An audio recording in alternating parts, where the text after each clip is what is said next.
Bien, muy buenas tardes, estimados participantes. Bienvenidos a la primera edición del CIETIC, Congreso de Innovación, Desarrollo y Tecnología en la Ingeniería Civil. Mi nombre es Flavio Morales Vargas y en esta oportunidad seré el moderador de esta ponencia. Nos sentimos muy agradecidos por la acogida que el evento está teniendo, el cual reúne a diversos especialistas nacionales e internacionales de las distintas ramas de la ingeniería civil. Cabe resaltar además que este evento está siendo organizado a fin de conmemorar los 32 años del ACI UNI, promoviendo la investigación y difusión de conocimiento en las ramas de materiales, estructuras y afines. Recuerden que el evento es totalmente gratuito y cuenta con doble certificación de participación opcional. Bien, ¿qué tal muchachos? Buenas tardes. Como menciona mi compañero, el ACIUNI es uno de los principales grupos estudiantiles que promueve la investigación y debido a ello se realiza este tipo de eventos con el objetivo de mostrar los diversos avances en la ingeniería civil, tanto a nivel nacional como internacional. En esta oportunidad se va a seguir la siguiente programación. Se esperó hasta las 6:05 para la recepción de los asistentes y en estos momentos hasta las 6:10 continuaría con nuestra presentación de cada uno de los moderadores. De 6:10 hasta las 7, un total de 1 hora tendríamos para la ponencia del PhD Rodolfo Valles Matos. Y desde las 7:10 se dará una ronda de preguntas de 20 minutos. Tenemos hoy como ponente al PhD Rodolfo Ernesto Valles Matos, quien cuenta con un doctorado por la Universidad Estatal de New York. También es miembro del Instituto Americano de Concreto, el ASI, y miembro del AISC. Participó en el diseño y o gerenciamiento de diseño de estructuras de gran relevancia en concreto armado y como proyectos relevantes participó en la Torre Mayor, Torre Reforma 509, Torre Virreyes, Torre Manacar, Garden Santa Fe, el Metro de Puerto Rico y en la Reforma 22. Damos pase al PhD Rodolfo Ernesto Valles Matox para que pueda iniciar con su presentación. Hola, muy buenas tardes a todos. Un gusto estar aquí con ustedes. Muchas gracias por la invitación y espero que les resulte de interés los que les voy a platicar. En este momento debería estarse viendo mi pantalla, no sé si me pudieran confirmar. Sí, ingeniero, está listo. Okay. Muchas gracias. La invitación que me hacen es sobre el eje de estructuras primero pues felicitarlos por este tipo de reuniones, este tipo de organización. Yo les voy a platicar un poco de experiencias y de cómo interactuamos en la práctica profesional, que está muy ligado a la formación que tienen ustedes y a las actividades gremiales como en el ACI. Y decidí nombrar la plática cálculo estructural versus diseño estructural. Les voy a dar un poquito más antecedente de por qué, pero creo que es importante hacer una distinción entre lo que es el cálculo y que es, digamos, a través de una serie de fórmulas y reglas, obtener la solución de algo, o el diseño, que es cuando uno decide cómo vamos a estructurar las cosas para tener una mejor respuesta, ¿no? Entonces voy a tratar de hacer la distinción a lo largo de la presentación con varios ejemplos. Les voy a platicar de 4 ejemplos en la Ciudad de México que nos ha tocado participar. Estas 3 torres son algunas de las cuales hemos participado. Les voy a hablar de la primera y de la última, o sea, la que está en primera plana y la que está al final, ¿verdad? Pero les quiero compartir que la idea de esta charla de llamarla cálculo versus diseño estructural surge porque en el tercero de los edificios, el que está hasta la derecha, tiene en la parte inferior una casa catalogada. Esa casa catalogada es de 1930 y para poder hacer los 10 sótanos debajo de esta casa catalogada, que es parte del proyecto para estacionamientos, tuvimos que hacer una charola de concreto, que ahí más o menos se alcanza a ver, ¿verdad? Librando un claro de 18 metros con un pequeño volado hacia un lado, más o menos 7 metros, y desplazar esta casa 18 metros hacia atrás para poder liberar el frente y hacer la cimentación. Entonces siempre de broma digo que cuando nos encontramos con la solicitud del proyecto que teníamos que hacer este movimiento de la casa, siempre digo que lo que hago es consulto los apuntes de movimientos de casa, ¿verdad? Y pues claramente no existen tales apuntes de movimiento de casa. Yo jamás tomé una clase de movimientos de casas. Sin embargo, en la universidad nos dan muchas herramientas para hacer cálculos ¿verdad? Y esos cálculos nos permiten hacer diseños de elementos estructurales aplicados, ¿verdad? Para hacer diferentes soluciones, como el mover una casa. Entonces, ante eso, surgió la idea de hacer esta distinción de cálculo, porque en la facultad nos enseñan pues, diagramas de momentos, calcular varillas y demás, y diseño, que sería en el momento en el cual decidimos hacer esta losa de concreto y no de estructura metálica, por ejemplo, ¿no? Para mí, la parte de diseño estructural sería la parte de decidir entre si debemos hacer una armadura metálica, de qué peralte, o una losa de concreto y de qué peralte, con qué características, y ya una vez teniendo esa decisión, calcular los elementos mecánicos y demás contraflechas y demás que sean necesarios. No, la charla la voy a dividir en estos capítulos. Primero voy a dar unas ideas iniciales, luego la evolución de los proyectos, que son temas que no se ven en la facultad a veces, ¿verdad? Pero creo que es muy importante. Y luego les voy a platicar de estos 4 proyectos. Chapultepec 1 es el que está a la izquierda, Torre Reforma es el que está al extremo derecho, 2 proyectos más, Torre Virreyes y un centro de emergencia en Pachuca, para concluir con unos comentarios finales. Bueno, antes de empezar, unas ideas iniciales. Resulta que hace tiempo hicieron un estudio de estas empresas que hacen telemarketing, de las que hablan para venderte o un seguro, o una tarjeta de crédito, o una membresía, o diferentes cosas. Y a todos los que trabajaban en estas empresas los dividieron en 2 grupos, los que usaban Firefox y Chrome, digamos, para consultar en su navegador, o los que usaban Explorer y Safari. Y se dieron cuenta que los que usan Explorer y Safari, a la derecha primero, tienden a faltar más al trabajo, muestran menos productividad, tienden a centrarse solamente en cumplir con sus horas y no en sus, digamos, en sus objetivos, ¿verdad? Toman más tiempo en avanzar en las empresas, ¿sí? Mientras que los que usaban Firefox y Chrome faltan menos al trabajo, son más eficientes, tienen mayor disposición a trabajar horas extra y crecen más rápido en la organización. Ahora, no estoy tratando de venderles un navegador, ¿no? Sin embargo, ¿por qué esta diferencia? Y el estudio precisamente trata de llegar a la raíz de por qué esta diferencia. Y no tiene absolutamente nada que ver con los conocimientos de IT que puedan tener los usuarios. Es simplemente que el Explorer y Safari vienen preinstalados. Si uno recibe una computadora, un celular, un iPad, una tablet, esos programas vienen preinstalados. No hay que hacer absolutamente nada. Mientras que lo de la izquierda, pues no es que sea muy sofisticado lo que hay que hacer. Hay que simplemente darle un clic e instalarlo y listo, ya los tiene uno.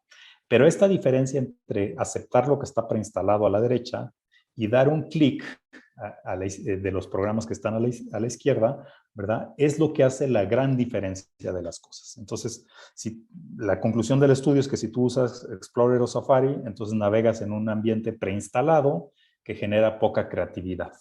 Mientras que si tienes el instinto de preguntarte, ¿verdad? Pues a veces rechazas esas opciones preinstaladas y buscas cuál es la mejor opción. Todos los proyectos que les voy a mostrar, ¿verdad? No son preinstalados. No son de una materia, ¿verdad? Específica, como les bromeaba, no es de la materia de movimiento de casas, no es de la materia de construcción de rascacielos de más de 50 pisos. No hay tal cosa. Pero sí son utilizando las herramientas que recibimos en la universidad y aplicándolas con instinto, ¿verdad? Con cuestionándonos y preguntándonos para llegar a la mejor opción, ¿no? Entonces, de los ejemplos que les voy a mostrar, recuerden por favor esto, no son ejemplos instalados, son ejemplos en los cuales hubo que hacer ingeniería, es decir, utilizar la creatividad, no solo calcular en una hoja de cálculo, no solo calcular en un programa de análisis, sino diseñar la solución que resultaba más eficiente en cada uno de los proyectos. Bien, en la universidad seguramente han tenido alguna clase en donde les dan algún ejercicio como este, en donde tenemos una viga que tiene un volado a la derecha, ¿verdad? Y un claro a la izquierda de 2 veces el volado. Y entonces nos enseñan a calcular los diagramas de cortantes y los diagramas de momentos, cuál es el punto de inflexión y cuáles son las flechas que podemos tener. Para esto luego nos permita llegar a los armados, pensando que fuera una viga de concreto, cuáles son los armados donde podemos cortar las varillas, donde debemos agregar más varillas, ¿verdad? Y cómo debemos colocar los estribos. El problema es que hoy en día tenemos una gran herramienta que es la computadora, y entonces la parte de los diagramas de momentos cortantes y deformaciones parecería que se vuelve una caja negra, porque al final del día el programa lo hace, ¿verdad?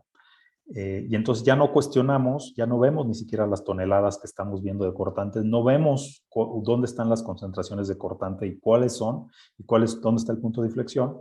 Y a veces el programa es tan sofisticado que a veces ni siquiera nos cuestionamos en el planteamiento del problema, porque tiene gráficas tan buenas, ¿verdad?, que simplemente pues, modelamos, trazamos rayas y se acabó.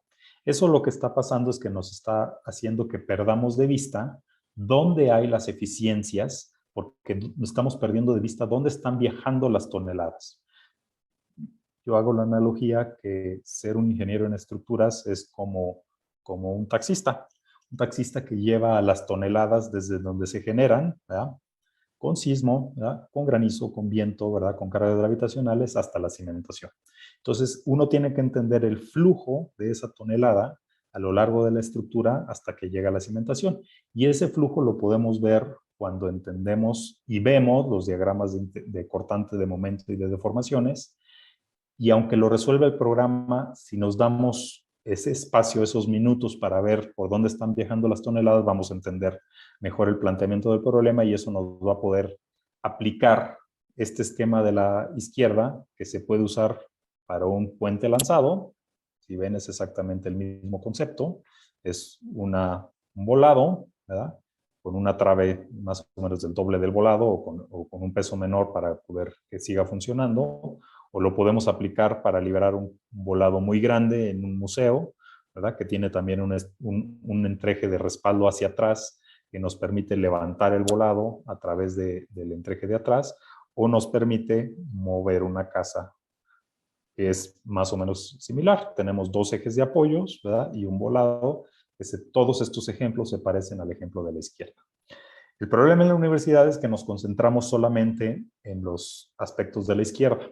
Los cortantes, los momentos, las deformaciones, a veces las ignoramos porque el programa lo está resolviendo y nos brincamos directamente a los armados. Lo importante que quiero yo transmitirles es que lo de la izquierda es un cálculo, lo de la derecha es un diseño, que estamos utilizando un sistema estructural para resolver tres problemas que parecen muy diferentes, pero en realidad se comportan igual.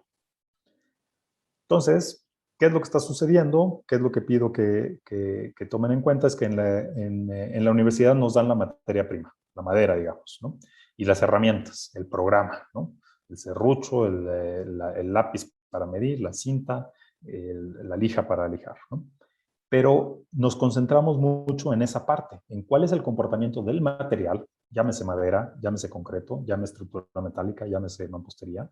Nos concentramos mucho en las herramientas mismas, o sea, llámese el ETABS, el Midas, el STAAD, la hoja de cálculo para calcular las cimentaciones, etcétera, y no le dedicamos tanto tiempo en ver qué podemos hacer con esas herramientas y con esos materiales, porque podemos hacer una cimbra, por ejemplo, para este gran puente en Europa. Podemos hacer, ¿por qué no?, edificios de madera, que se están haciendo varios. Este es como de 17 pisos con unos núcleos de concreto en una zona sísmica. Este está en Vancouver, ¿verdad? ¿Por qué no? Podemos hacer embarcaciones, ¿verdad? Y ¿por qué no? Podemos hacer hasta cosas artísticas, ¿no?, con los mismos materiales y con las mismas herramientas. Esto es lo que quiero que abran su mente hacia los 4 ejemplos que les voy a mostrar, ¿no? Por último, antes de entrar a los proyectos, les quiero también enfatizar, esto no nos lo enseñan en la universidad, ¿verdad?, pero los proyectos en la vida real no es un examen en el cual me dan el enunciado y tengo cierto tiempo para entregar la respuesta. En realidad los proyectos van madurando, van evolucionando, van afinándose, porque el arquitecto el día 1 no tiene los planos ejecutivos arquitectónicos, porque también dependen de los planos estructurales, también dependen de los planos de instalaciones, porque además el proyecto cambia y se adecúa al entorno, a las necesidades de construcción y a los diferentes ejercicios. Entonces, los proyectos no son exámenes como de la universidad, sino van evolucionando. La Asociación de Arquitectos en Estados Unidos utiliza estas 5 etapas y es lo que nos ha funcionado en México. Empezamos con un diseño conceptual, el proyecto madura hacia un diseño esquemático en donde agregamos más detalle, seguimos hacia un desarrollo de diseño en donde cada vez agregamos más detalle y vamos congelando partes del proyecto o características del proyecto para luego llegar ya a documentos de construcción, donde el proyecto ya está más maduro, ¿verdad? Y luego ya durante la construcción, el seguimiento de la construcción, ¿no? La opción de colores no es aleatoria, ¿verdad? Vamos de un proyecto que está verde, ¿verdad?, a un proyecto que está madurando. En términos de Picasso, sería más o menos así. Es el mismo toro en todos los casos, ¿verdad? Pero en el diseño conceptual es un toro con solamente algunos rasgos principales del toro, ¿verdad? Y conforme vamos evolucionando, madurando en el proyecto, el toro va tomando más forma y más definición y más soluciones precisas. ¿A qué se equipara esto, verdad? A que en el caso del primer proyecto que les voy a presentar, ¿verdad? Con un diseño conceptual sería este render que están viendo ahí, un render muy bonito, el que ganó el concurso. En este render alcanzarán a ver que hay un gran volado, una pantalla de vidrio muy importante, y luego además de esto se ven unos arbolitos atrás, ¿verdad?, que pues, conceptualmente es muy bonito, ¿verdad? Sin embargo, pues cuando se le pone costos a esto, pues ya no es tan económicamente viable. La doble fachada sí es muy importante porque el sol le pega por la tarde, entonces sí ayuda mucho el tener esos árboles, sí ayuda mucho el tener esa doble fachada. Lo que es una locura es tenerla tan despegada del cuerpo principal de la estructura.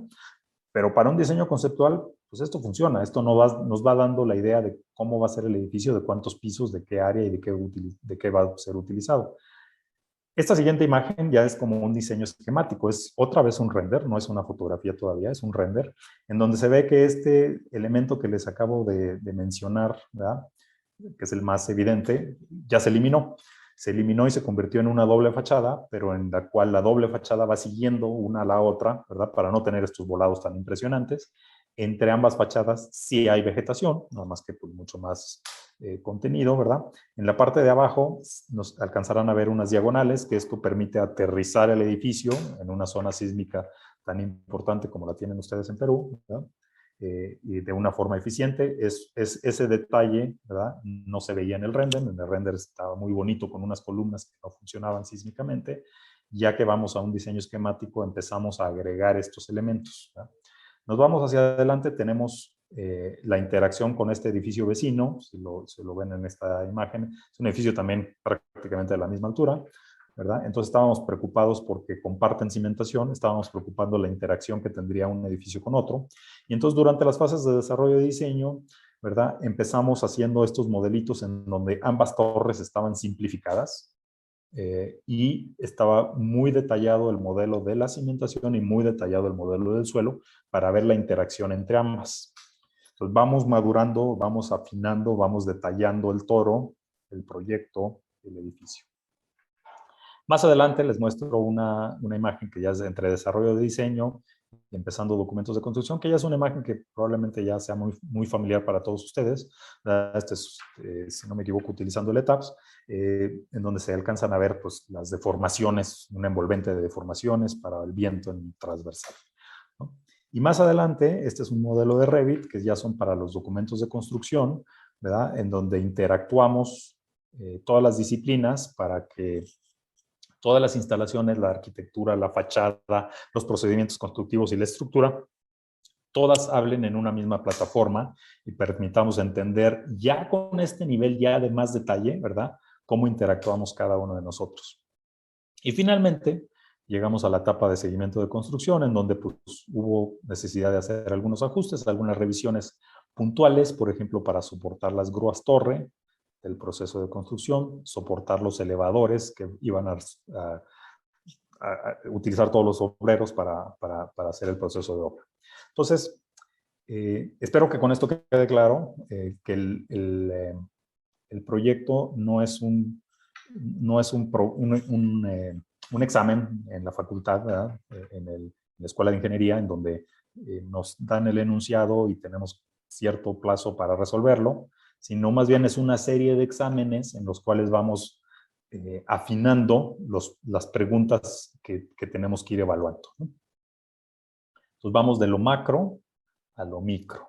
De nada nos serviría, arrancando el proyecto, ¿verdad?, conocer el número de tornillos de la columna en el tercer piso en la intersección de los ejes A con 3, ¿verdad?, porque eso va a cambiar varias veces antes de llegar, ¿no? Ese detalle de tornillos y columna nos interesan más bien en los documentos de construcción, ¿verdad? En los pasos anteriores lo que necesitamos es tener una ruta clara de las fuerzas sísmicas, una ruta clara de las fuerzas gravitacionales y cómo llegan a la cimentación, cómo interactúan con los vecinos, cómo interactúan con los mismos elementos de la propia estructura. Bien, con eso arranco con el primero de los ejemplos, espero que les guste. Este es el primero edificio, Chapultepec 1. Es un edificio que tiene 10 sótanos de estacionamiento, con un estacionamiento robotizado. Tiene otros 10 pisos hacia arriba. Los 10 pisos hacia arriba de estacionamiento están pensados para que se puedan reconvertir, porque tiene una vista espectacular al bosque de Chapultepec. Estos edificios están pensados que se pueden convertir en oficinas, ¿no? Cuando empecemos a usar menos el vehículo, y que ya lo estamos empezando a hacer con los Didis, Ubers, etc., entonces se pueden reconvertir. De ahí le siguen más o menos una tercera parte de edificios, perdón, de pisos de oficinas, y hacia arriba, más o menos el resto de las dos, como la mitad del edificio hacia arriba, es un hotel y unas residencias brandeadas. Bien, primero de los problemas, este es un predio que tiene solamente 26 metros de ancho, con 241 metros de altura, y perforamos 37 metros de profundidad, ¿no? Aquí fue muy importante hacer estas fases de diseño porque en cada una de estas establecíamos, digamos, como si fueran pequeños proyectos, ¿no? Un pequeño proyecto conceptual en donde lo llevamos hasta cierto nivel de detalle y así vamos evolucionando en lugar de pensar en un gran proyecto, ¿verdad? De muchos años. La fase de diseño en este proyecto nos tomó más o menos 4 años. Entonces, en vez de pensar en un proyecto que dure 4 años, ¿verdad?, pensamos en proyectitos que duraban algunos 6 meses, otros 1 año, etcétera, ¿verdad? Y íbamos avanzando en las definiciones. De hecho, nos sirvió mucho porque al terminar de cada uno de estos mini proyectos se hacía un estudio de costos. Y nos dimos cuenta al terminar esta fase de esquemático, de diseño esquemático, que el proyecto no funcionaba. No funcionaba económicamente, era muy cara la cimentación. Y entonces tuvimos que rehacer, ¿no?, reconfigurar el edificio para volver a hacer la fase esquemática y de ahí seguirnos al final, ¿no? ¿Qué tuvimos que hacer? Les voy a platicar. Esta es una sección transversal del edificio. De forma simplificada teníamos 3 columnas. La columna central atravesaba la parte de sótanos también, y entonces teníamos por carga gravitacional una descarga muy importante en la columna central. Sin embargo, teníamos muy poca área para poder poner pilas o pilotes o cimentación profunda en esta zona, mientras que a los lados teníamos unos muros diafragma, teníamos mucha área de soporte contra la tierra, poca carga, versus en medio teníamos muy poca área porque estas eran columnas puntuales, ¿verdad?, y con poca capacidad, con poca posibilidad de poner elementos de cimentación. Entonces este proyecto no funcionaba. Tuvimos que regresar y buscar algún elemento de transición para que esta columna central no bajara hasta la cimentación. Entonces tuvimos que hacer esta delta, digamos, ¿no?, de tal manera que esta delta repartiera las cargas de la columna central a las columnas laterales y solo pusiéramos cimentación en las caras laterales de la torre. Los elementos que están en verde estarían a tensión, están colgados de la parte de arriba. Ahora, ¿por qué aquí? Ciertamente no es el lugar más conveniente para hacerlo estructuralmente, sin embargo, por funcionamiento era el primer lugar en donde se podía. Como les comentaba, los sótanos son estacionamientos y entre las rampas y el muy poco ancho que tiene el predio, no podíamos poner la transición en la parte de abajo, que nos hubiera encantado. Tampoco podíamos colocarlo en el lobby principal, tampoco podíamos colocarlo en los niveles de arriba que tienen también función de estacionamiento, entonces se colocó en la primera zona en donde se pudo. Esta es una vista del modelo de Revit, en donde se ven los elementos azul a compresión, digamos, los elementos en rojo, que son las diagonales que se tuvieron que agregar, y los elementos en verde, que es el tensor, ¿verdad?, que carga estos pisos intermedios. Y este sistema permite que las descargas de la columna intermedia se bajan a través de las columnas laterales, ¿no?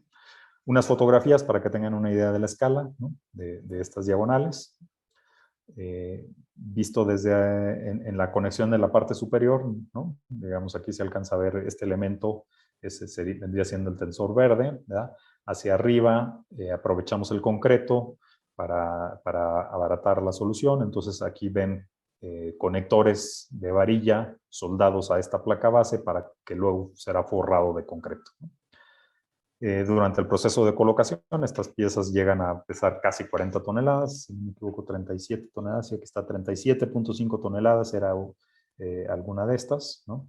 Se tuvo que montar utilizando las dos grúas en paralelo, ¿verdad?, para que se pudiera colocar.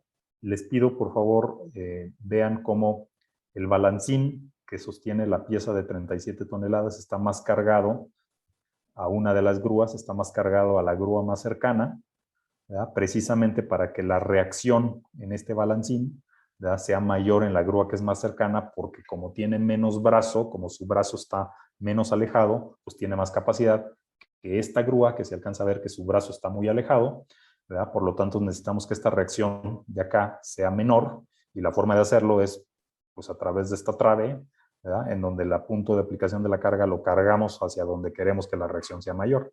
Eso es parte de diseñar, ¿verdad?, dónde queremos colgar esta pieza. Bien, el sistema funciona hasta que es estable. Lo que tuvimos que hacer es una armadura abajo, mientras llegábamos a conectar la armadura de arriba. Una vez colocadas las armaduras de arriba, las diagonales de arriba, ¿verdad?, entonces con unos gatos liberamos los elementos que estaban en tensión. Y estas son unas fotografías simplemente para que vean cómo se ve la estructura en el proceso de construcción, ¿verdad? Pero me dan la introducción a platicarles un poquito más de la cimentación. La cimentación de este proyecto fue diseñada, ¿verdad?, utilizando muros diafragma. Cada una de estas tiras está dibujada de un gris ligeramente diferente para mostrar que, como se muestra acá en la animación que está corriendo en la parte de arriba, cada una de estas tiras se hacía con 3 mordidas de una almeja, ¿verdad? Luego se colocaban las varillas y se colaba el concreto. Va de nuevo, se colocaron unas tablas tacas, luego llegó la máquina con la almeja. Estos son los hilos para colocar lodo bentonítico, ¿verdad? Hace 1, 2 perforaciones, la tercera para comérselo del medio, y entonces ya tenemos un agujero del ancho de la pieza. Bajamos los armados, entramos, ¿verdad?, normalmente 2 jaulas para cada pieza, y luego lo colamos. Y eso se repitió en toda la perímetro, ¿no? Tuvimos sí unas piezas, unos apoyos intermedios que solamente cargan los sótanos. Aquí se alcanzan a ver en azul. Es el mismo procedimiento, nada más que era una mordida única, no había necesidad de 3 mordidas, y una sola jaula para luego colar en concreto. Estas piezas coladas tenían una extensión de estructura metálica que nos permitió sostener la losa de planta baja, porque, como les comentaba, el predio es tan estrecho, ¿verdad?, y está rodeado de calles principales, que teníamos que hacer la losa de planta baja nuestra plataforma de trabajo. Entonces hicimos estos barrenos, estas pilas rectangulares con unas extensiones de columna metálica, para luego, la siguiente imagen, unir todas estas piezas laterales con una trave de coronamiento de 8 metros de peralte. Esos 8 metros de peralte se alcanzan a ver aquí en esta fotografía de la derecha, ¿no? Aquí tuvimos que tener una junta de colado horizontal, ¿verdad? Esos 8 metros con perfiles ahogados, que aquí se alcanzan a ver en la fotografía y se ven en rojo en este render, ¿verdad?, nos permiten transmitir las cargas puntuales de la superestructura que vienen bajando por las columnas puntualmente a una gran trave de coronamiento, ¿verdad?, que transiciona con estos perfiles metálicos para repartirlo luego ya a cada uno de estos paneles de muro diafragma. Esta es la losa de planta baja, ¿no?, que la pudimos hacer soportada por las columnas metálicas que hicimos. Aquí vale la pena resaltar que la torre, los ejes de la torre son los dos rojos marcados aquí y los ejes de la cimentación son los dos azules marcados acá. Entonces tuvimos que hacer un refuerzo de armaduras horizontales para transmitir la fuerza del eje hacia los muros, ¿no? Del eje de la superestructura al eje de los muros en subestructura. Aquí se alcanza a ver más o menos esa transición en los elementos rojos y una fotografía para que tengan una idea de la escala. Esta es una losa de concreto de 80 centímetros de peralte, concreto de 700 kilos por centímetro cuadrado, con perfiles ahogados que hacen las veces de varillas, ¿no? Para transmitir los esfuerzos. Teniendo la losa de planta baja, como alcanzan a ver aquí ustedes, pues era nuestra plataforma de trabajo y de aquí nos fuimos excavando, ¿verdad? Y colando contra el terreno. Excavando y colando para poder seguir la construcción. Bien. Otro dato relevante de este edificio es que es muy esbelto, es el primero de los que está en el Paseo de la Reforma, como lo veían en la foto. Se mandó a hacer un estudio de viento. Este estudio de viento arrojó que las aceleraciones durante una tormenta de viento, diferentes periodos de retorno, excedían, lo cual quería decir que durante un viento muy extenso en el hotel, que es muy estricto en cuanto a las aceleraciones que se pueden permitir, se iba a alcanzar a sentir las aceleraciones del viento. Entonces se utilizó una solución en concepto similar a la de Taipei 101. Taipei 101 tiene una serie de placas metálicas que forman un péndulo que oscila, que está sintonizado con el mismo periodo de la estructura para que oscile fuera de fase en contra de la oscilación de la estructura. Aquí en vez de placas metálicas utilizamos una agua, un sintonizador de agua, ¿verdad? Que el oleaje, que también está fuera de ciclo con respecto a la oscilación del edificio, ¿verdad? Hiciera que contuviera los movimientos. Este sistema es eficiente para viento, no tiene ninguna utilidad e inclusive representa más peso para sismo, ¿no?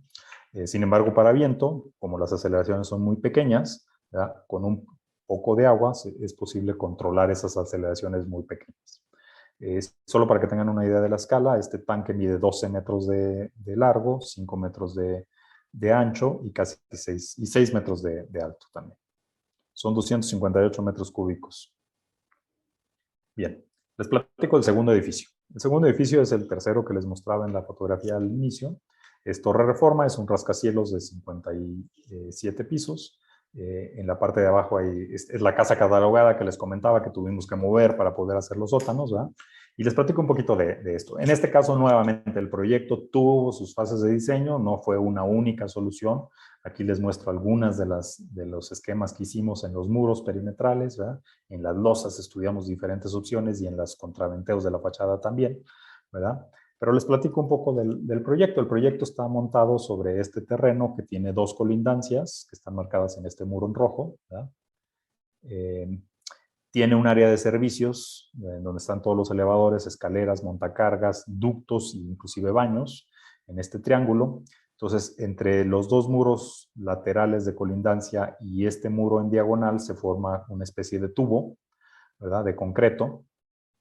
Y hacia abajo, donde está la flecha, las vistas dominantes son hacia el castillo de Chapultepec también.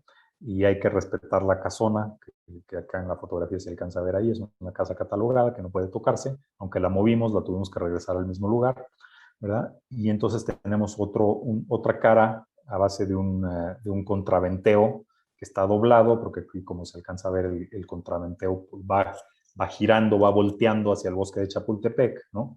Conforme vamos teniendo más altura, está más cerca de la vista del bosque del castillo de Chapultepec, entonces arriba gira hacia el castillo de Chapultepec. Bueno, entonces les pido recuerden esta estructuración. Esta es la estructuración principal, son dos muros largos, que son como las pastas de un libro abierto, ¿verdad? Hay un muro en diagonal que sirve para evitar que estas dos pastas se cierren, ¿verdad? Y hay un segundo elemento a base de estructura metálica que permite las vistas, pero también tiene rigidez, de tal manera que tenemos como si fueran dos tubos, un gran tubo casi triangular afuera y un tubo más pequeño triangular adentro. Ese es el sistema estructural del edificio. Los ejes principales, como se los imaginarán, pues están más o menos así. Lo único que hice fue girar la imagen, ¿verdad? Hacia la parte de la izquierda está la masa, porque la parte de la derecha, el triángulo este que les comentaba, pues está lleno de agujeros, ya sea para escalera, para elevadores, para montacargas o para ductos, entonces casi no hay masa en este triángulo, ¿verdad? Pero el centro de rigidez está tendiendo a estar cerca de este muro en diagonal, lo cual hace que tengamos una excentricidad importante, lo cual hace que los modos de vibración, ¿verdad?, tengan una contribución importante de torsión. Pero en nuestras manos, si los calculamos, pues ahí están los modos, esos están calculados, eso no tiene ningún tema, pero nosotros podemos diseñar la rigidez de estas diagonales en la fachada de tal manera de jalar este centro de rigidez hacia la fachada para tratar de hacerlo coincidir con el centro de masa. Y entonces los modos, ¿verdad?, que el primer modo tenía un poco de torsión, podemos lograr que el primer modo sea solo de traslación, ¿verdad? El segundo modo, en la dirección, digamos, débil, horizontalmente en este dibujo. El segundo modo, que tenía una torsión muy importante, lo podemos controlar para que solo sea traslación, ¿verdad? Y el tercer modo, que es de torsión, pues sea traslación puro lo más posible, ¿no? Nuevamente el concepto de que pues, con cierta rigidez pues podemos calcular los modos, pero está en nuestras manos decidir qué rigidez le ponemos a cada uno de estos elementos para que la estructura responda como nosotros queramos. Bueno, algunos de los ejercicios que hicimos para calibrar estas rigideces, ¿verdad? En los muros del libro abierto, en algún momento tuvimos alguna idea de contraventeos, acabamos usando muros por facilidad de construcción y facilidad de acabados, ¿verdad? En la fachada que está doblada, empezamos con algún sistema poco arquitectónico, alguna interacción ya con los arquitectos algo mejor, una visión un poquito más mezclada o irregular y una versión muy cercana ya a lo que acabó siendo, en donde tenemos dos tipos de diagonales, unas que bajan cada 4 pisos, que son los clústeres, y otras diagonales que sirven para reducir los claros, ¿verdad? En cuanto al sistema de piso, como les comentamos, empezamos inclusive con una tridilosa y fuimos optimizando el diseño de la tridilosa, quitando los elementos que no se necesitaban, y acabamos con unas armaduras triangulares, ¿verdad? En lugar de tener una tridilosa por todos lados, tuvimos ya unas armaduras triangulares, ¿verdad?, que nos permiten liberar el claro, que son alrededor de 22 metros en el caso más largo, de una forma más eficiente, ¿no? Y estas 3D traves se van ajustando y van siguiendo la forma del frente de la estructura, ¿no? Entonces, también se podría haber calculado con una tridilosa, como lo habíamos planteado originalmente, pero la parte de la ingeniería interesante es optimizar, ¿verdad?, y diseñar para quitar los elementos que no son tan eficientes y quedar con una solución pues, más limpia como la que está mostrada ahí, ¿no? Me voy a ir un poquito más adelante. Aquí les voy a mostrar unas fotografías durante la etapa de construcción que me parecen interesantes. Acá abajo ven la casa, ¿verdad? Aquí ven los sistemas de diagonales que, si me permiten, digamos, hay uno que viaja cada 4 pisos. Si voy sobre este nivel, bajo 4 pisos y se regresa en esta trave, ¿verdad? Y vamos otra vez cada 4 pisos y se regresa en esta trave.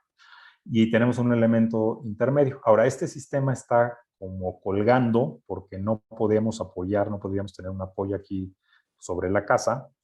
Y entonces este sistema solamente es estable, se imaginan a estas diagonales a tensión, ¿verdad? Solamente es estable cuando tenemos los elementos triangulados. Entonces, cuando tenemos todo triangulado sí es estable, pero para llegar a construirlo, por ejemplo, esta diagonal de hasta arriba, pues no tiene contra qué reaccionar y doblaría el muro de hasta arriba. Entonces, para evitar esta situación, lo que tuvimos que hacer es colocar todos estos puntales, que si alcanzan a ver, todos los elementos que están verticales son puntales temporales, y si alcanzan a ver, pues están puestos casi que en donde se podía para que no estorbaran con las diagonales, ¿no? Tienen un acomodo que parece irregular, ¿verdad? Sin embargo, es precisamente para que no nos estorbaran con las diagonales. Y una vez que se terminan 2 de estos clústeres de 4 pisos cada uno completos, ¿verdad?, se puede desapuntalar el de abajo, ¿no? Es decir, la regla era, el clúster que estás montando debe sostenerse por 2 clústeres hacia abajo apuntalados. Y entonces los puntales del último clúster se iba subiendo, o sea, teníamos 3 juegos de puntales, el clúster en construcción más los 2 de apoyo. Cuando el clúster en construcción se terminaba, el clúster de hasta abajo, se retiraban los puntales y se subía para construir el siguiente clúster. Unas fotografías para que lo que les estoy platicando más o menos tengan imágenes, ¿verdad? Los muros de concreto, en algunos casos usamos placas en los traves de acoplamiento, ¿verdad? Y aquí verán estos elementos puntales temporales, son todas las piezas verticales que ven, y empezarán a ver las diagonales. Vamos a una foto, ¿verdad? Aquí van algunas de las diagonales. Otra foto se montan más diagonales, ¿verdad? Más diagonales con la ayuda de todos estos puntales temporales, ¿verdad? Y así vamos sucesivamente subiendo en la estructura, ¿sí? Bueno, otro de los grandes retos que tuvimos en este proyecto fue resolver la cimentación. Porque el predio consistía de 4 edificios en un mismo predio, ¿verdad? Todos tienen 10 sótanos, sin embargo, arriba de estos 10 sótanos hay una zona que tiene 2 pisos, la casa catalogada. Hay otra zona que tiene 57 pisos, la torre de oficinas. Hay otra zona que tiene 14 pisos encima de los 10 sótanos, que es un estacionamiento robotizado. Y hay otro pequeño edificio que tiene 27 pisos, ¿verdad? Todos están conectados entre sí. Estos 27 pisos son elevadores expreso, ¿verdad? Entonces, la primera solución fue en estas pastas de libro abierto, ¿verdad? Y en esta pasta de diagonal, porque recordarán que en medio no bajamos cargas hacia la cimentación, las colgamos de los muros, ¿verdad? Pues fue colocar casi 200 pilotes, 195 pilas, ¿verdad? Más una zapata de 4 metros de peralte para lograr bajar las cargas, de llevar la tonelada de este muro hasta estos pilas. Esa pues no es una solución muy eficiente, es una solución bastante costosa, ¿verdad? Pero necesitábamos para poder optimizar más datos. Entonces lo que hicimos fue rentar este equipo, es una sonda suspendida, lo que se hace es que se coloca, se introduce en un agujero en el suelo, este equipo va generando una onda y va midiéndose en diferentes receptores a lo largo para ver cuánto tiempo tarda la onda en llegar, ¿verdad? Entonces se obtiene un barrido, un escaneo, con una gráfica similar a esta que están viendo aquí, en donde se ve la profundidad. Esta lo llevamos a 100 metros de profundidad, ¿verdad? Y acá se alcanza a ver la velocidad que se tarda en viajar en estos estratos del suelo la onda. Aquí estamos hablando de 50 metros por segundo cuadrado, es un suelo francamente blando. Esta es la zona que era el lago de la Ciudad de México. Y luego más de 200, 300 metros por segundo, que son suelos ya bastante más competentes, que es donde tenemos la cimentación de la estructura. Esto nos permite hacer una radiografía, digamos, un escaneo continuo de qué rigidez tiene el suelo debajo del terreno, ¿no? Y eso combinado con 2 pilas de prueba, en el terreno pusimos 2 pilas de prueba. Aquí se ven las fotografías, esta es una de ellas, ¿verdad? Este es un marco de reacción, ¿verdad? Y colocamos unos gatos para empujar esta pila de prueba y llevarla hasta la falla. Nuevamente aquí se ve la armadura de reacción que reacciona contra estos 2 muros y empuja la pila aquí abajo. Esta estructura negra que está aquí es un marco de referencia nada más para ver cuánto se hunde la pila. Ese marco de referencia luego se pondrá en esta otra pila que está llena de cables que nos permitían medir la fuerza con strain gauges a diferentes profundidades. Eso nos permitió alimentar un modelo de la cimentación, combinarlo con el modelo del suelo y entonces determinar qué asentamientos podríamos tener en la estructura para eliminar todas las pilas, ¿verdad? Y simplemente los muros pila, cambiarles las longitudes dependiendo de los esfuerzos que traían, dependiendo de cuántas toneladas venían bajando en cada uno de estos lugares. Otro de los proyectos muy importantes, este es Torre Virreyes. Este proyecto tiene esta configuración porque en el predio tiene un edificio catalogado de 3 pisos que no podía derrumbarse, entonces para maximizar se generó un volado de casi 60 metros de claro, ¿verdad? Y las primeras soluciones que se hicieron de este proyecto pues fue considerando una estructura a base de traves y columnas, lo cual pues, era muy ineficiente, pero pues, era el cálculo que se daba. Entonces empezamos a pensar como diseñadores qué podíamos hacer. Entonces quiero platicar cuál fue la solución. Si vemos este eje, ¿no? El eje de la fachada de este lado, ¿verdad? Entonces, lo que hicimos fue, si vemos estas 2 columnas centrales, generamos estos 2 megabrazos inclinados que están igualmente, que son simétricos, digamos, del punto de conexión hacia la izquierda es lo mismo que del punto de conexión hacia la derecha, de tal manera que las columnas quedaran equidistantes.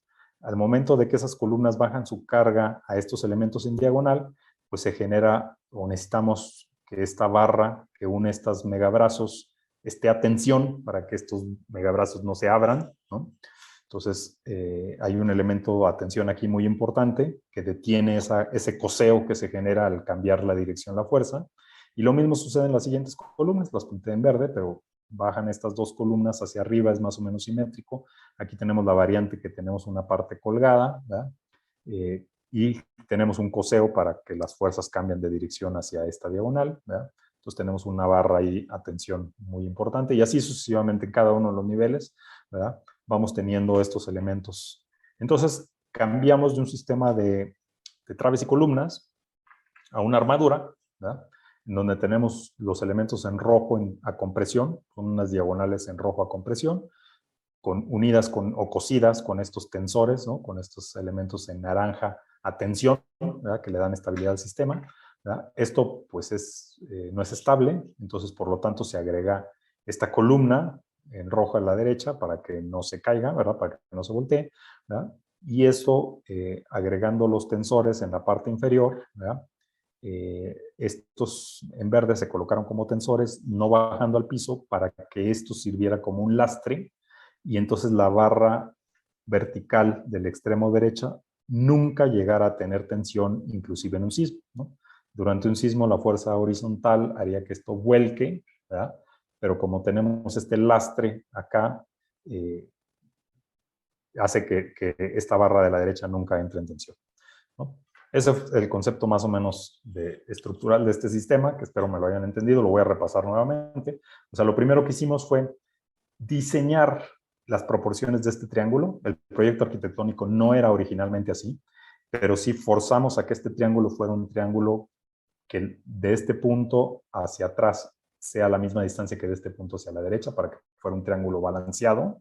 Luego colocamos esta columna en la orilla, ¿verdad? Para que estuviera estable, y luego le colocamos este lastre azul clarito, ¿verdad? Para que la columna de la orilla tenga una precarga de compresión y durante un sismo no se venza y siempre esté a compresión este elemento. Claro, cuando el sismo va en el otro sentido, esta precompresión se incrementa, ¿no? Pero preferimos tratar con incrementos de compresiones a tratar con incrementos que nos llevan al rango de tensión. Bueno, llegar a esta solución pues no fue de inmediato, espero que me lo hayan entendido, no fue de inmediato, tuvimos que hacer muchísimos cálculos con diferentes diseños, ¿verdad? La de arriba pues era una interacción con la arquitectura en donde poníamos unas diagonales, ¿verdad? En todos los sentidos, aquí inclusive se alcanza a ver que la pendiente de estas fachadas ni siquiera correspondía con las diagonales, así fue con los primeros ejercicios que empezamos haciendo, hicimos este ejercicio también como radial para tratar de cada uno de estos columnas, estas diagonales tuvieran una carga similar, ¿verdad? Sin embargo, pues se concentraban mucho, las conexiones en esta zona eran muy ineficientes, ¿verdad? Volvimos y fuimos afinando y afinando hasta que llegamos a la solución que les acabo de describir, ¿no? Eso que permitió una gran vista al bosque, solo para que tengan una idea de dimensiones, ¿verdad? Estas megadiagonales son 4 placas, ¿verdad? En donde aquí hay una persona para que tengan una idea de la escala, y están huecas y se rellenaron de concreto de alta resistencia, si no me equivoco, 650 kilogramos por centímetro cuadrado, ¿no? Solamente como un resumen, el sismo en el sistema, en la dirección horizontal, se lo toman una parte nada más los megabrazos, porque están inclinados, pero no tienen mucha inclinación, no están suficientemente entendidos. Son más bien los muros de la zona del núcleo que toman el sismo en la dirección horizontal. En la dirección perpendicular, digamos en la dirección hacia arriba y hacia abajo, ¿verdad? Estos alerones tan largos nos obligaron a colocar unos contraventeos en las orillas, ¿no?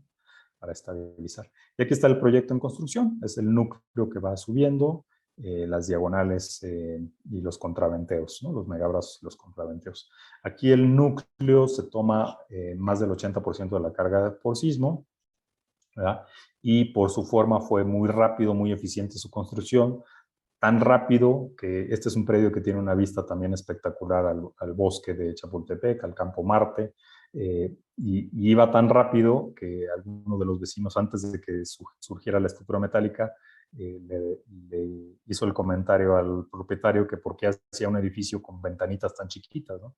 Lo que no entendían todavía era que pues, todavía faltaba la estructura metálica, que era la que hacía la acrobacia alrededor, ¿no? Pero como el edificio subió muy rápido en concreto, ¿verdad? El núcleo subió muy rápido en concreto, pues parecía que eso era todo el edificio, ¿no? Bueno, este también tenía una restricción al frente, el edificio este de 3 pisos que les comenté, está catalogado, entonces tuvimos que hacerle unas armaduras en la cimentación para soportar este inmueble mientras hacemos la excavación de los sótanos, ¿no? Aquí no tuvimos que mover la casa, pero sí tuvimos que sostenerla con esas armaduras. El último de los proyectos que les quiero mostrar es este centro de emergencia, está a 1 hora más o menos de la Ciudad de México, es una ciudad que se llama Pachuca, ¿verdad? En donde se monitorea ambulancias, policías, etcétera, ¿no? El gobierno en sus diferentes, digamos, cuerpos de seguridad y de respuesta de emergencias, ¿no? Lo primero que hicimos es preguntar si teníamos que tener la asesoría de alguna persona de aeronáutica. Nos explicaron que no, que este edificio no iba a volar. Entonces, ya se simplificaron un poco las cosas. Sin embargo, el proyecto requiere de un gran acceso, de un amplio acceso hacia esta explanada en donde está la bandera, ¿verdad? Y entonces esta dona requería de un gran pórtico de acceso, ¿verdad? Para pasar debajo de él y llegar hasta la bandera donde se hacen eventos cívicos. Acá está más o menos el proyecto ya construido, ¿verdad? Con este gran acceso.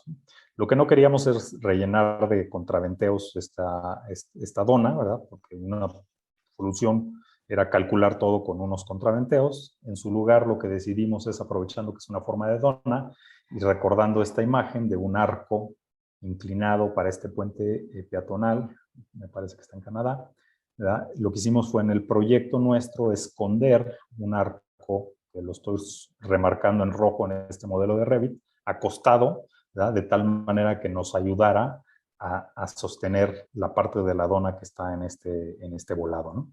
La parte posterior necesitaba también un pórtico para pasar, sin embargo, de menores dimensiones. Nosotros regresamos con arquitectura y le dijimos, para que todo esté balanceado, quisiéramos que la abertura de atrás fuera igual que la de adelante, que creciera la abertura en la parte posterior similar a la de adelante para que la dona estuviera en unas condiciones balanceadas. Lo aceptaron encantados. Y acá está una imagen del proyecto en construcción. Aquí se alcanza a ver la diagonal, que ahora que se las he platicado y está remarcada en rojo, seguramente la ven a primera vista, pero si no se los hubiera platicado, probablemente se hubiera costado más trabajo verlo, ¿no? Este es el tipo de ejercicios de proyectos que les digo, no está en ningún libro de texto, no está en el capítulo de ninguno de los libros, ¿verdad?, que han visto. No es una materia específica de cómo diseñar donas con grandes pórticos para accesar a una plaza cívica, ¿verdad? Sin embargo, todo lo que han aprendido en la universidad se utilizó exactamente para este tipo de proyectos, ¿no?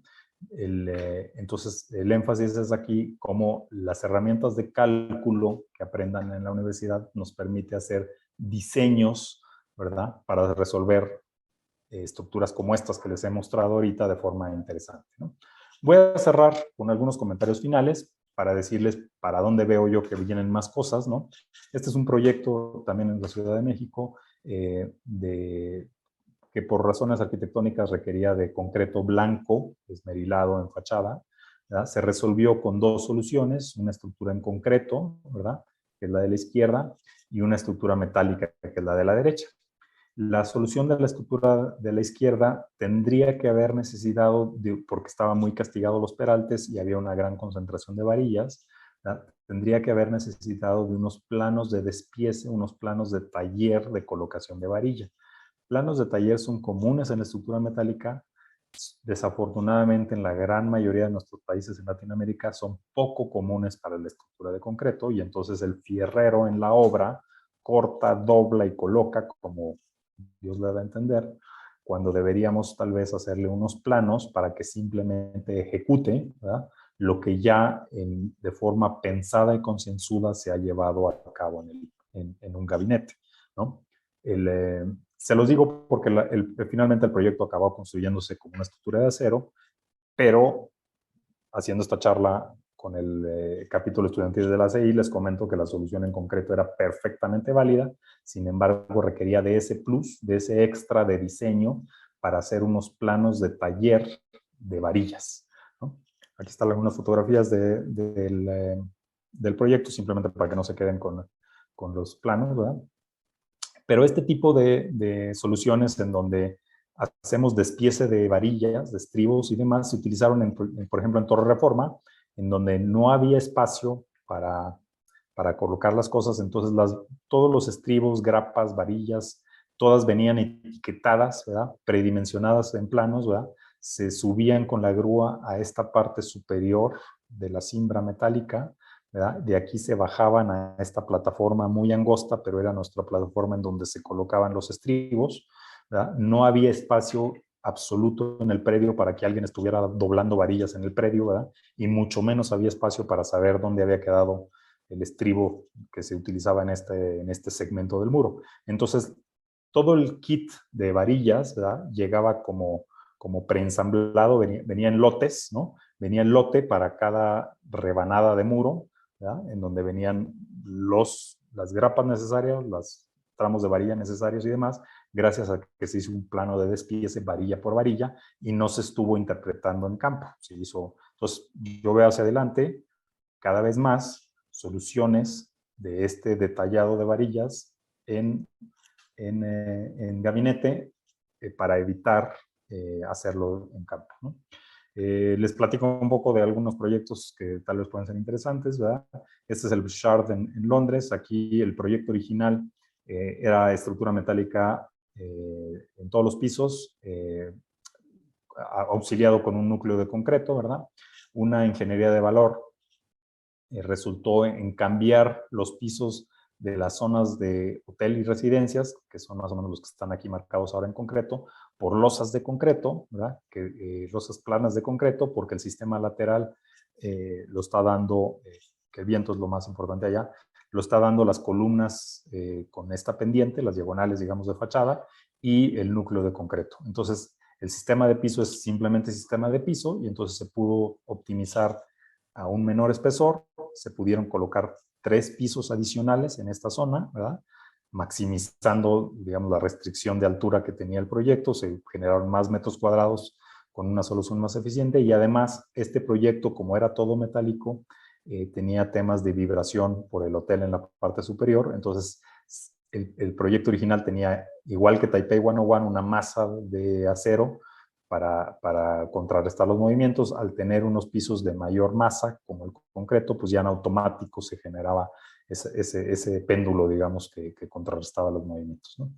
Este es un proyecto en Nueva York, es una estructura de concreto, en donde las diagonales son de concreto, ¿verdad? Sí, ciertamente adentro de esas diagonales de concreto hay un trabajo importante de placas soldadas y barras HAS de alta resistencia, ¿verdad? Para lograr que los nodos queden perfectamente bien recubiertos en concreto, ¿verdad?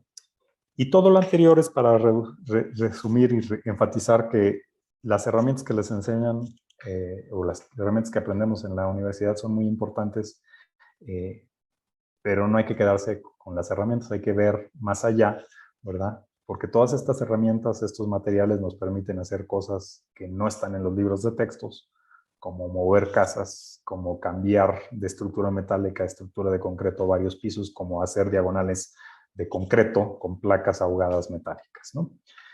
Por último, creo que estamos también en una parte muy interesante de la evolución de la ingeniería sísmica. Es muy común hacer este tipo de ensayos en el laboratorio, en donde vemos pues, hasta dónde aguantan las columnas, traves o muros de diferentes materiales, ¿verdad? Y los instrumentamos y medimos y vemos qué disipación de energía hay, etcétera. Y todo está muy bien y debemos seguirlo haciendo en laboratorio, pero en la vida real ninguno de los usuarios quiere ver cosas como estas. Estos son fotografías del sismo en México del 2017, en donde, pues sí, se mantuvo la seguridad de vida, sin embargo el edificio pues, requiere de trabajos mayores de reforzamiento, ¿verdad? o inclusive ejemplos como estos, todavía más críticos, en donde la estructura está perfecta, ¿no? En la fotografía anterior la estructura sí tenía daño, ¿no? Habría que reforzar, pero en este caso la estructura está perfecta, sin embargo, la mayoría de los elementos no estructurales están dañados. Vuelve al edificio inservible, inutilizable más bien, hasta que no se pueda pues reconfigurar todos estos muros, todos estos espacios, ¿verdad? Porque un vecino pues, no puede estar viendo al vecino de al lado a través de la grieta en la casa, o no puedes tener una grieta, una abertura en el baño, ¿verdad? Que da hacia la calle, porque el esqueleto se comportó muy bien, pero la estructura de forros no se comportó bien. Estamos precisamente en el momento en el cual debemos cambiar de pensar solamente en, en mantener la integridad de la estructura, sino mantener también su uso.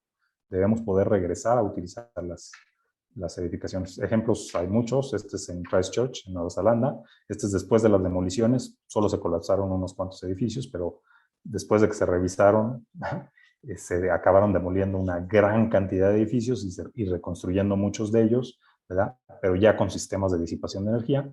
En México logramos hacia el 2000, ¿verdad? Principios de los 2000, empezar a usar más edificios con amortiguamientos. Solo lo habíamos podido usar en estructuras para reforzar después de un sismo. Los primeros edificios de gran escala que fue diseñado expresamente para incorporar amortiguadores, y creo que es un acierto. A raíz de esto hemos podido integrar en los proyectos, por ejemplo, que les he compartido, conceptos de que no basta con proteger la vida, sino hay que proteger el uso de los inmuebles, ¿verdad? Y el uso de dispositivos de disipación de energía pues son una gran forma, ¿verdad? de poder hacerlo. Y eso no es necesario hablar de proyectos de gran escala. Este es un edificio de 10 pisos en el cual también incorporamos amortiguadores viscosos en este caso,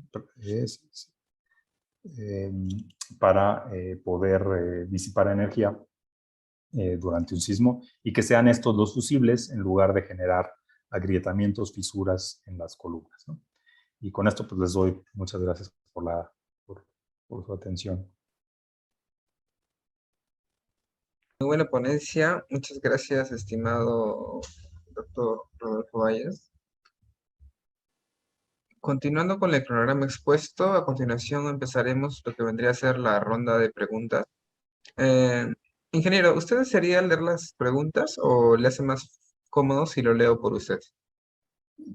Yo las puedo leer, nada más veo una, o no sé si haya más. Veo la de el diseño sísmico usado en todos los proyectos expuestos es basado en fuerzas. ¿Qué diferencia habría si se usa el diseño sísmico basado en desplazamientos? No, en realidad se usó basado más bien diseño sísmico por desempeño en las primeras 3 torres, ¿no? Que es incluyendo análisis no lineal y ver mecanismos de falla, ¿no? Haciendo pushovers también para entender por desplazamientos cuáles son las configuraciones que generan, digamos, daño en la estructura, ¿no? El proyecto del C5 sí es zona sísmica alta también, no tan alta como la Ciudad de México, digamos la DONA, y ese, por sus características, se usó un diseño convencional por fuerzas, efectivamente. Estamos pensando en ductilidad baja en todos los casos, inclusive castigados por irregularidad en todos los casos, pero se hicieron 2 diseños. Uno, digamos, basado en el reglamento, en donde se hace un estudio convencional, ¿verdad? Considerando todas pues los lineamientos del reglamento, y otro diseño basado en desempeño, en donde se hicieron análisis no lineales paso a paso con entre 8 y 12 acelerogramas, ¿verdad? Para estudiar cómo responderían los edificios ante sismos extremos. La siguiente pregunta es, México, al igual que Perú, es un país altamente sísmico. ¿A qué se debe que en México se puedan ver edificios de tales magnitudes y complejidad estructuralmente que en otros países latinoamericanos estos son deficientes? Bueno, pues es difícil verlo, ¿no? Lo que sí les puedo compartir es que en una ciudad de más de 25 millones de habitantes, ¿verdad? El espacio, los metros cuadrados de construcción son muy costosos. Y entonces eso nos ha orillado a tener soluciones verticales más altas, ¿no? Sin embargo, sí tengo, pues en Chile, por ejemplo, un país altamente sísmico, también hay un edificio de altura muy importante, ¿no? La Costanera, ¿no?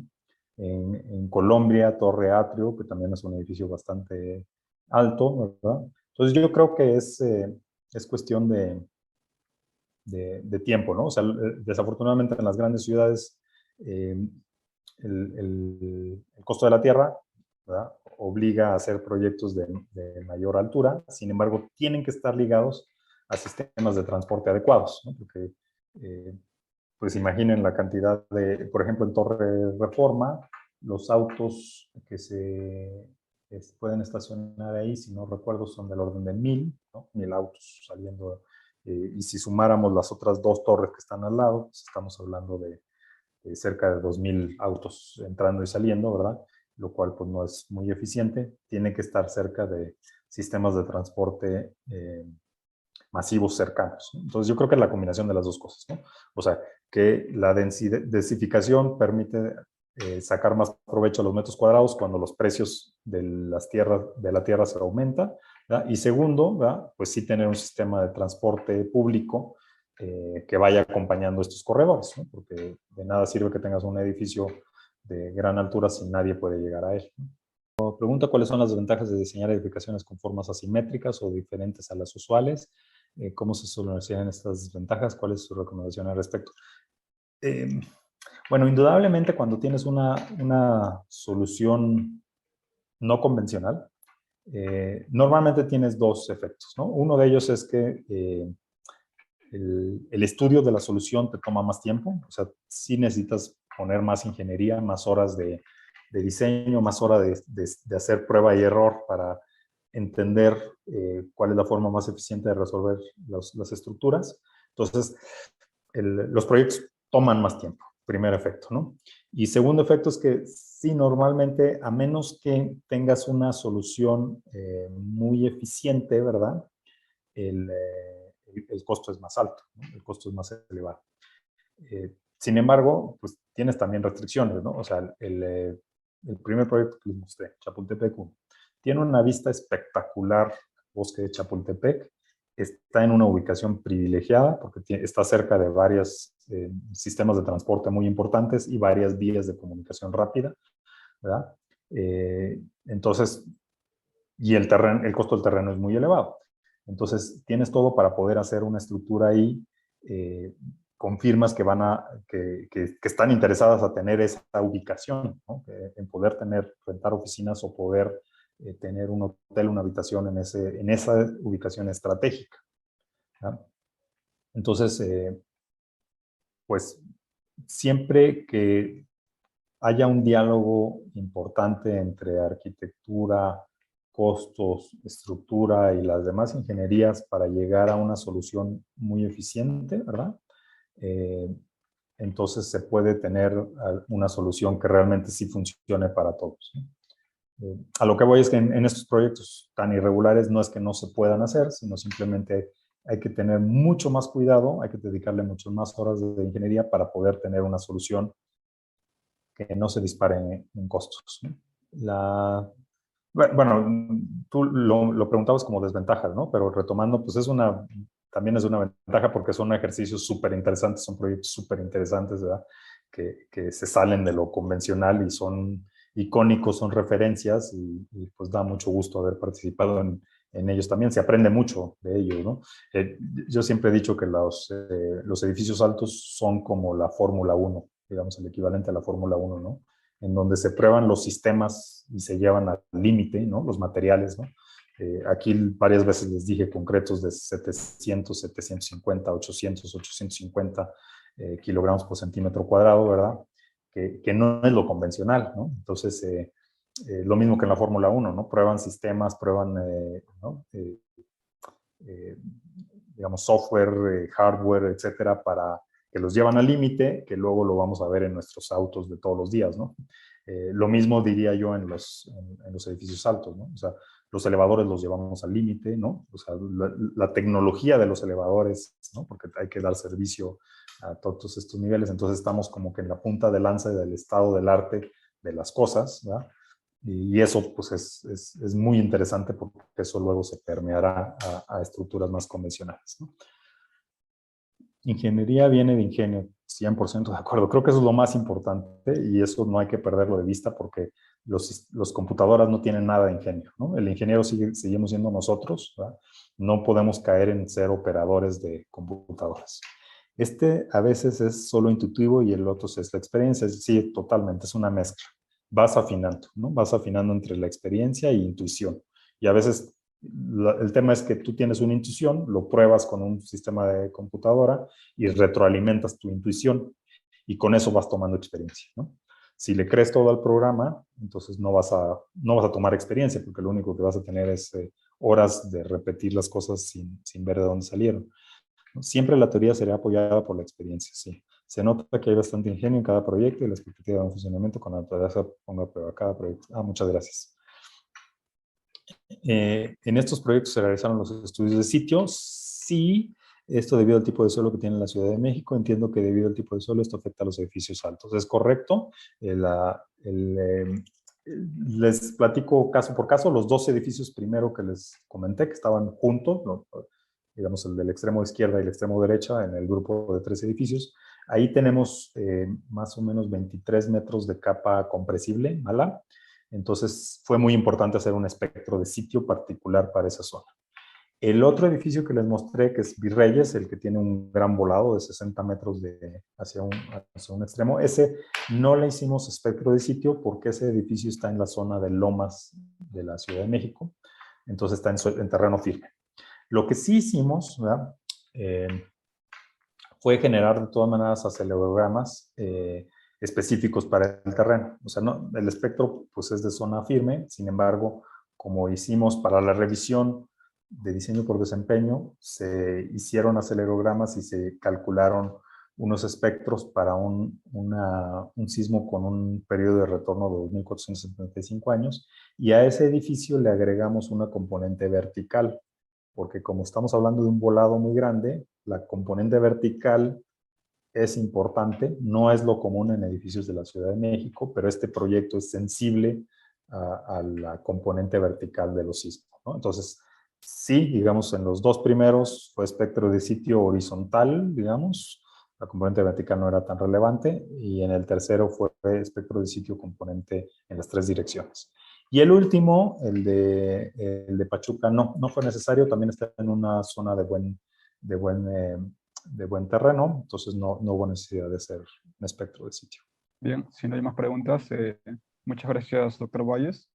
A nombre del Grupo Estudiantil ACIUNI reiteramos nuestro agradecimiento por formar parte de este evento tan importante que se realiza con el fin de difundir el conocimiento y la investigación en la ingeniería civil. Esperamos contar con su participación en una nueva oportunidad. Sin más que agregar, ¿le gustaría dar algunas palabras finales? Pues nada más reiterar la felicitación como equipo, como capítulo estudiantil de la ACI. Felicidades por este tipo de eventos. Entiendo que es el primero, entonces espero que lo sigan repitiendo, ¿verdad?